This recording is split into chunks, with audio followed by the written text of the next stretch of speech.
नमस्कार। आकाशवाणी देहरादून से प्रस्तुत हैं प्रादेशिक समाचार। पहले मुख्य समाचार। प्रधानमंत्री नरेंद्र मोदी ने पहलगाम आतंकी हमले के मद्देनजर रक्षा मंत्री राजनाथ सिंह के साथ बैठक की। मुख्यमंत्री पुष्कर सिंह धामी ने जिलाधिकारियों को चारधाम यात्रा के दौरान फेक न्यूज चलाने वालों पर तत्काल कार्रवाई करने के निर्देश दिए। चारधाम यात्रा के लिए ऑफलाइन पंजीकरण आज से शुरू और सुरक्षित यात्रा के लिए चमोली पुलिस तैयार, बद्रीनाथ धाम में कोतवाली का शुभारंभ।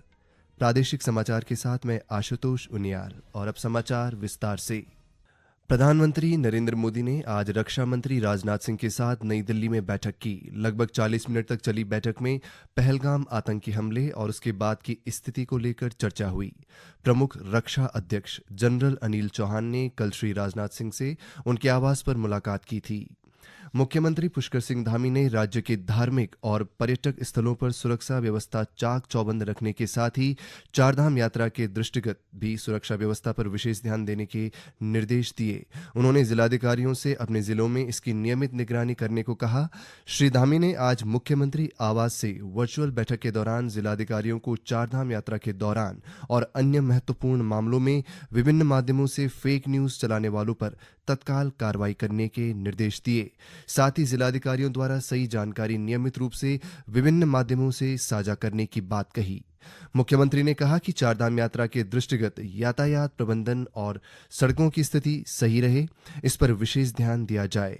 उन्होंने चारधाम यात्रा के लिए घोड़ा खच्चर के स्थानीय संचालकों को प्राथमिकता देने, यात्रा मार्ग में श्रद्धालुओं के लिए सभी मूलभूत सुविधाओं के साथ ही स्वच्छता और सौंदर्यीकरण पर भी विशेष ध्यान देने को कहा। मुख्यमंत्री ने राज्य में किराएदारों का सत्यापन न कराने वालों पर नियमानुसार कार्रवाई करने और ठेली, फड़ व झुग्गी झोपड़ियों में रहने वालों का भी सत्यापन करने के भी निर्देश दिए। उन्होंने कहा कि राशन कार्ड, आधार कार्ड, बिजली के कनेक्शन, आयुष्मान कार्ड और अन्य दस्तावेज अपात्र लोगों को देने वालों पर भी सख्त कार्रवाई की जाएगी। भगवान केदारनाथ की पंचमुखी चल विग्रह उत्सव डोली को आज रुद्रप्रयाग जिले के ऊखीमठ स्थित ओंकारेश्वर मंदिर से पूजा अर्चना और सेना के बैंड की भक्तिमय धुनों के बीच केदारनाथ धाम के लिए प्रस्थान कराया गया। इस दौरान मंदिर परिसर में भक्तों का सैलाब उमड़ पड़ा और चारों ओर जय केदारनाथ के जयकारों से वातावरण गुंजायमान हो उठा। इस अवसर पर केदारनाथ विधायक आशा नौटियाल ने कहा कि यात्रा को लेकर सरकार व प्रशासन ने तैयारियां पूरी कर ली हैं और श्रद्धालुओं को किसी प्रकार की समस्या नहीं आने दी जाएगी।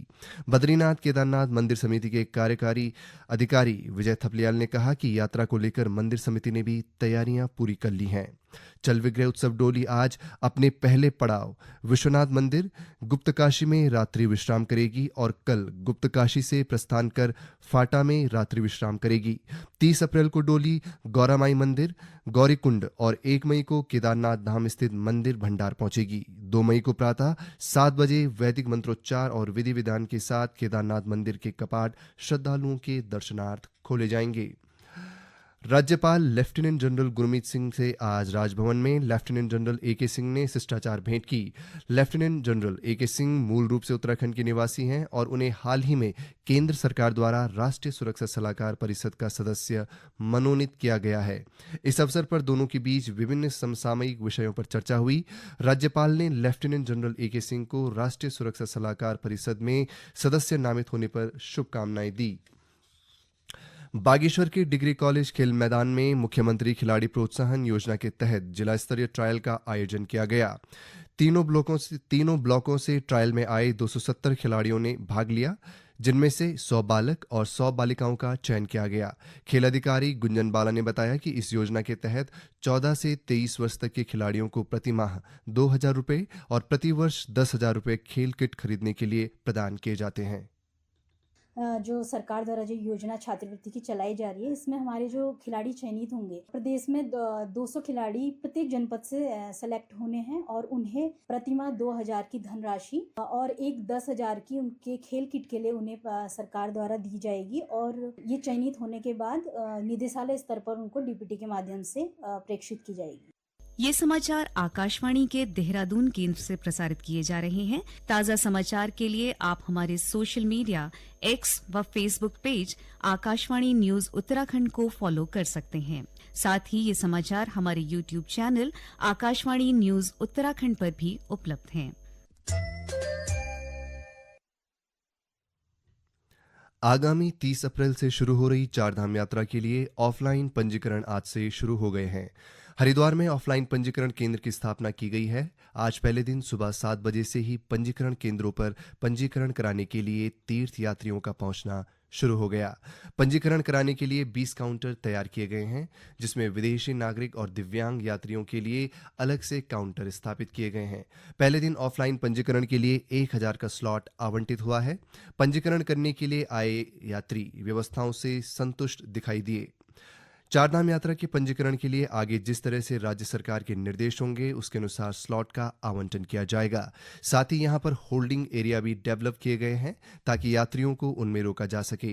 जिला पर्यटन अधिकारी सुशील नौटियाल का कहना है कि ऑफलाइन रजिस्ट्रेशन आज से ऋषिकुल मैदान में शुरू कर दिए गए हैं। 20 काउंटर लगाए गए हैं जिसमें चारधाम यात्रियों को परेशानियों का सामना न करना पड़े। उन्होंने कहा कि इसके अतिरिक्त 15 मोबाइल टीम एक्टिव हैं। 25 से 30 लोग अगर किसी धर्मशाला से फोन करते हैं तो उनका वहीं पंजीकरण किया जाएगा। चारधाम यात्रा को सुगम और सुरक्षित रूप से संपन्न कराने के उद्देश्य से चमोली पुलिस ने तैयारियां तेज कर दी हैं। इसी क्रम में आज बद्रीनाथ धाम में कोतवाली का विधिवत शुभारंभ किया गया। पुलिस अधीक्षक सर्वेश पवार के निर्देशन में कोतवाली का उद्घाटन हुआ। इससे पूर्व पुलिसकर्मियों ने परिसर में श्रमदान कर उसे सुव्यवस्थित और स्वच्छ बनाया। यात्रा के दौरान सुरक्षा और श्रद्धालुओं की सुविधा सुनिश्चित करने के लिए पर्याप्त संख्या में पुलिस बल बद्रीनाथ धाम भेजा गया है। कोतवाली के संचालन के लिए उप निरीक्षक नवनीत भंडारी को थानाध्यक्ष नियुक्त किया गया है। पुलिस प्रशासन ने आश्वासन दिया है कि तीर्थ यात्रियों की सुरक्षित और सुखद यात्रा सुनिश्चित करने के लिए हर संभव प्रयास किए जाएंगे। बद्रीनाथ धाम में कोतवाली का शुभारंभ इस दिशा में एक महत्वपूर्ण कदम है जो यात्रा के दौरान सुरक्षा व्यवस्था को और मजबूत करेगा। बद्रीनाथ के कपाट 4 मई को खुलने हैं और पुलिस प्रशासन ने सुरक्षा इंतजाम को अंतिम रूप देना शुरू कर दिया है।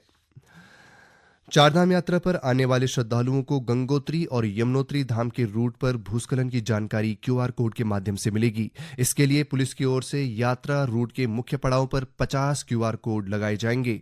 सभी थानों को क्यूआर कोड वितरित कर दिए गए हैं।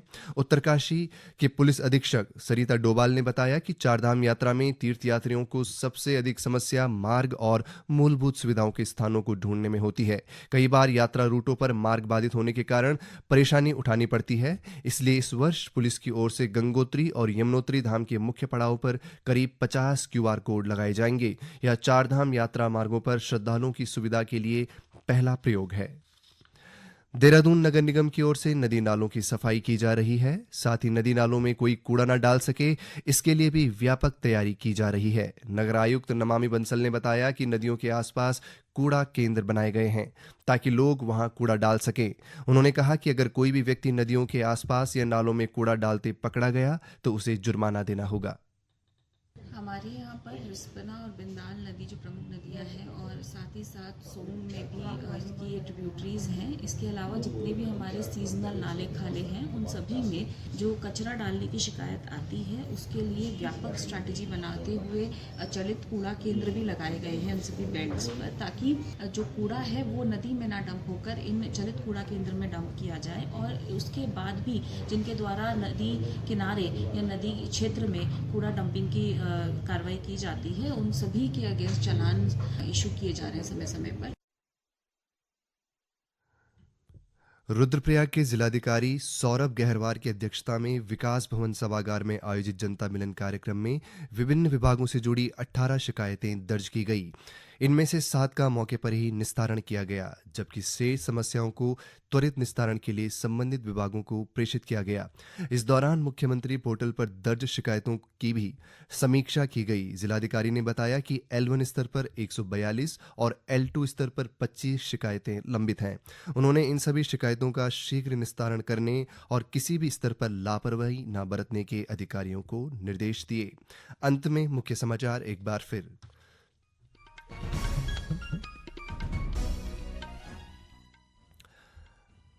प्रधानमंत्री नरेंद्र मोदी ने पहलगाम आतंकी हमले के मद्देनजर रक्षा मंत्री राजनाथ सिंह के साथ बैठक की। मुख्यमंत्री पुष्कर सिंह धामी ने जिलाधिकारियों को चारधाम यात्रा के दौरान फेक न्यूज चलाने वालों पर तत्काल कार्रवाई करने के निर्देश दिए। चारधाम यात्रा के लिए ऑफलाइन पंजीकरण आज से शुरू और सुरक्षित यात्रा के लिए चमोली पुलिस तैयार, बद्रीनाथ धाम में कोतवाली का शुभारंभ। इसके साथ ही प्रादेशिक समाचार का ये अंक समाप्त हुआ। नमस्कार।